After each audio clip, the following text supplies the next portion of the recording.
మిత్రమా, నీ జీవితం ఒకడి చేతిలో ఆటబొమ్మ కాకూడదు.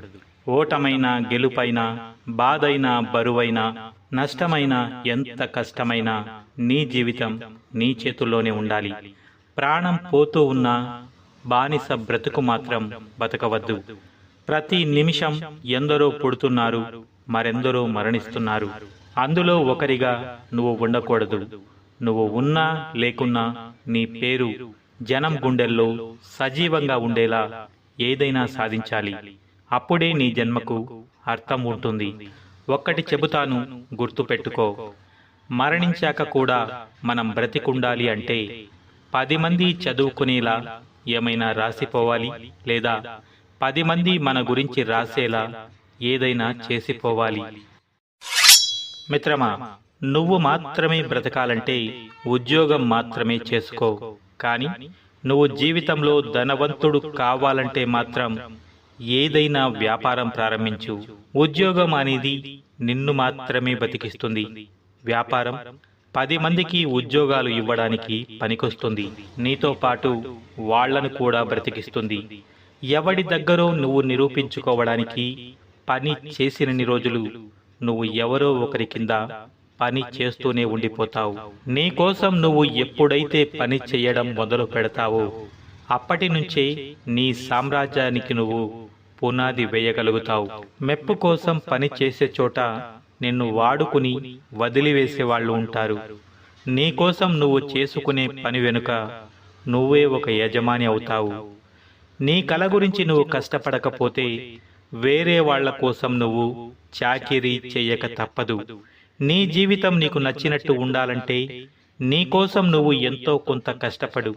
లేకపోతే జీవితాంతం ఎవడో ఒకడి కింద పని చేయాలి. గుర్తుపెట్టుకో, జీవితం ఎక్కడా ఆగిపోదు. నీ దగ్గర అన్నీ లాగేసుకుంటే 0 నుంచి మొదలవు. నీకు నిలువ నీడ లేకుండా చేస్తే ఊరి చివర ఉన్న చెట్టు కిందకి చేరు. సొంత చుట్టం కూడా చేదరించుకుంటే చల్లగా వీచే ఆ చిరుగాలిని నేస్తమనుకో. నీకు సంపాదించే ఓపిక లేకపోతే ఊరిలో ఉన్న కోవెలలో పెట్టే ఆ గుప్పెడు ప్రసాదంతో కాలం గడుపు.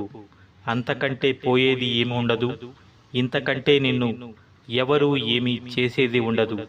సాధించాము అని వాళ్ళనుకుంటే ప్రశాంతత దొరికింది అని నువ్వనుకో. ఏం చేయగలరు నిన్ను కక్ష కట్టి? ఇంతకంటే నీ పరిస్థితి బాగా లేనప్పుడు అందరూ అయ్యో అంటారు, కానీ కొందరే చెయ్యి అందిస్తారు. అలాంటి వాళ్లను ఎప్పటికీ మర్చిపోకు. ఒకవేళ నువ్వు మర్చిపోతే నీకేం నష్టం కాదు. రేపు వేరొకడు ఆపదలో ఉన్నప్పుడు ఆ సాయం చేసే చేతులే వెనకడుగు వేస్తాయి. నీలాగే వాడు కూడా అవసరం తీరిపోయాక పట్టించుకోడేమో అనుకొని చెయ్యి అందించడం మానేస్తారు.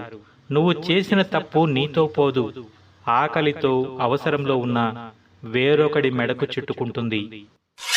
మిత్రమా, నీ స్నేహితులతో కానీ బంధువులతో కానీ అందరితోనూ ఎక్కువగా చనువుగా ఉండకు. నీకు ఇష్టమైన వారితో, ప్రియమైన వారితో మాత్రం నీకిష్టమైనట్టు ఉండు. నీ ప్రేమ, నీ ఇష్టం వారి పట్ల నిజంగా ఉన్నంత వరకు వారెలా ఉన్నా నువ్వు పట్టించుకోవు. అర్హత లేని వారికి అతిగా చనువు ఇవ్వకు. అలాంటి వారు ఇచ్చిన చనువును అడ్వాంటేజ్గా తీసుకుని నీ నెత్తిన ఎక్కి కూర్చుంటారు. ఎవరికి కూడా ఎక్కువగా అందుబాటులో ఉండకు.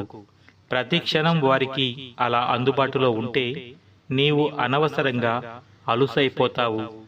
ఎవరితో ఎలా కలిసి ఉండాలో, ఎవరిని ఎక్కడ ఉంచాలో, ఎవరితో ఎంతవరకు ఉండాలో ఇలాంటివన్నీ నువ్వు అనుభవం మీదే నేర్చుకోవాలి. ఇంట్లో కుక్క మొరిగినంతగా వీధిలో కుక్క మొరగదు. అలాగే మన అనుకున్న వాళ్లే మన గురించి బయట చెడుగా చెప్తారే తప్ప బయట వాళ్ళకి ఆ అవసరమే ఉండదు. గుడ్డిగా ఎవరిని అంత తొందరగా నమ్మకూడదు. గుర్తుపెట్టుకో, నా దృష్టిలో ప్రేమించే వారికన్నా ద్వేషించేవారు చాలా గొప్పవారు. ఎందుకంటే ప్రేమించిన వారు ఏదో ఒక రోజు మర్చిపోతారు, నిన్ను వదిలేసి వెళ్ళిపోతారు. కానీ ద్వేషించేవారు మాత్రం మనల్ని జీవితాంతం గుర్తుపెట్టుకుంటారు.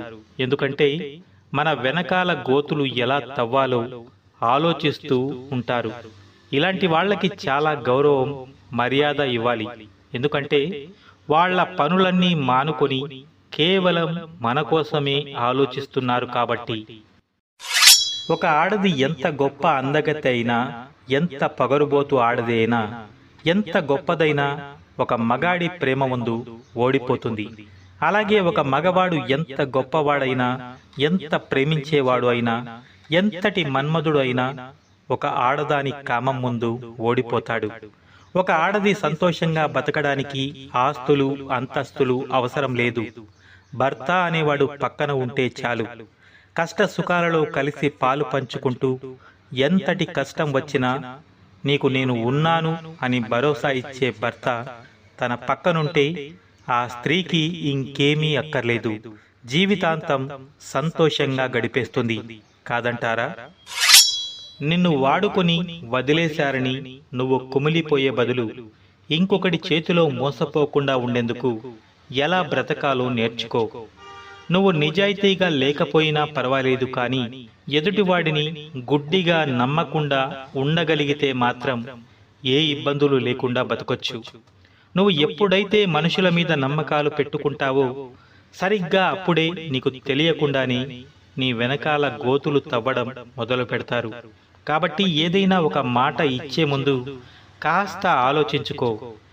ఈరోజు ఎవరినైనా నువ్వు నమ్మే ముందు రేపు మోసపోవడానికి ఈరోజు సిద్ధంగా ఎలా ఉండాలో ముందుగా నిర్ణయించుకున్న తర్వాతే నమ్ము. కాబట్టి ఎవరిని గుడ్డిగా నమ్మకు. ఇది గుర్తుపెట్టుకో.